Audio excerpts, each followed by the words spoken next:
नमस्कार, मैं रश्मि शर्मा और आप देख रहे हैं वीके न्यूज। जब कभी आप भारत चीन सुनते हैं तो सोचते होंगे ये कोई नई बात नहीं है, चीन तो है ही धोखेबाज।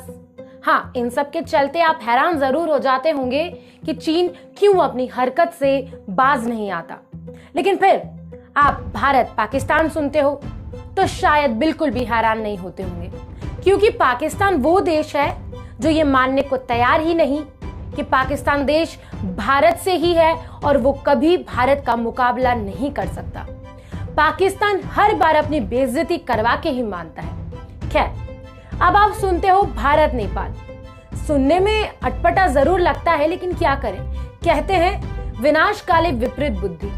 आज इस वीडियो में मैं आपको बताने वाली हूँ नेपाल की बुद्धि पर पड़े पर्दे का सच। आखिर क्यों नेपाल ने ये उल्टा रुख अख्तियार किया, आइए जानते हैं।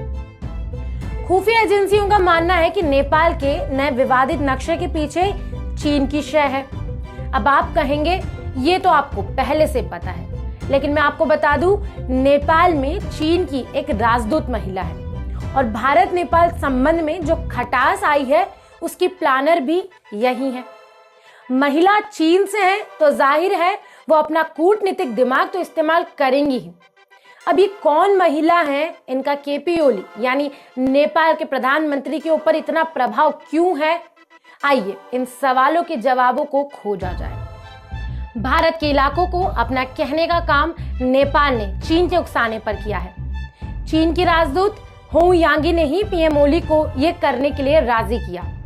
चीनी नागरिक होंग यांगी नेपाल में साल 2018 में चीन की राजदूत बनी। दक्षिण एशियाई मामलों को वो बहुत अच्छे से समझती हैं। यांगी ने मिनिस्ट्री ऑफ फॉरेन अफेयर्स में भी लंबे वक्त तक डिप्टी डायरेक्टर की भूमिका निभाई और कई अहम फैसले लिए।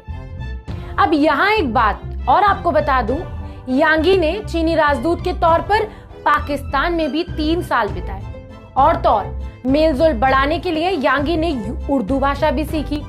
भारतीय खुफिया एजेंसियों की माने तो पाकिस्तान में राजदूत रहते हुए यांगी ने कई पाकिस्तानी नीतियों के लिए भी काम किया, जिसका भारत से कहीं ना कहीं ताल्लुक था। इसके बाद यांगी नेपाल गई, यानी पाकिस्तान के बाद नेपाल। जाहिर है यहाँ चीन की साजिश को अंजाम यांगी दे रही हैं, तो कह सकते हैं नेपाल के पीएम के विवादित नक्शा बनाने के पीछे यांगी का ही हाथ है।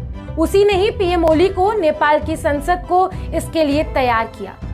अब आप सोचिए, इससे पहले भारत नेपाल के संबंध बड़े छोटे भाई जैसे ही रहे, साथ ही रोटी बेटी संबंध, और अब कूटनीतिक टकराव की नौबत आ गई। वैसे आपको बता दूं, नेपाल के नए मानचित्र लाने को चीन की साजिश के तौर पर पहले से ही देखा जा रहा था, जब विधेयक पास भी नहीं हुआ था। जाहिर है नेपाल में बीजिंग की शक्तियां काम कर रही हैं और भारत के विरोध के पीछे नेपाल खुद नहीं बल्कि चीन ही है।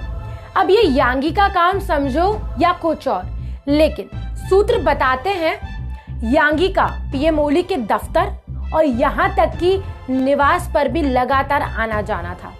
अब आप इससे अंदाजा लगा सकते हो कि यांगी की नेपाल में स्थानीय राजनीति में पकड़ कितनी मजबूत है।